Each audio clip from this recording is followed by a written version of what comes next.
Nag-inspeksyon sa Port of Manila ang Customs, Department of Agriculture at DOH sa mga container van na may lamang BIS-declared agricultural products. May ulat on the spot si Oscar Oida. Oscar! Yes, Rafi, aabot nga sa mahigit 34 na milyong pisong halaga ng sinasabing misdeclared agricultural products ang nasabat ng Bureau of Customs sa Port of Manila nitong Hunyo. At kanina nga ay binuksan at ininspeksyon ang 6 na container van na kinilalagyan ng mga nasabing kontrabando. Sa pangunguna yan ni Agriculture Secretary Francisco Chu Laurel Jr., Customs Assistant Commissioner Attorney Vincent Marunilla at Health Secretary Ted Herbosa.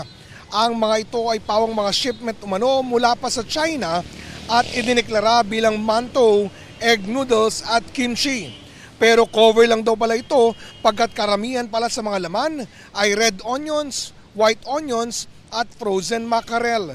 Batay sa estimate ng Department of Agriculture, 10.2 million ang halaga ng red onions, 3.8 million pesos naman sa white onions at lampas sa 20 million pesos sa frozen mackerel. Ang pagkakasabat umano sa mga kontrabando ay patunay na buo umano ang determinasyon ng mga ahensya ng gobyerno na supilin ang smuggling at ipagtanggol ang kabuhayan ng mga lokal na magsasaka.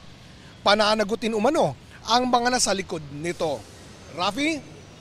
Maraming salamat, Oscar Oida.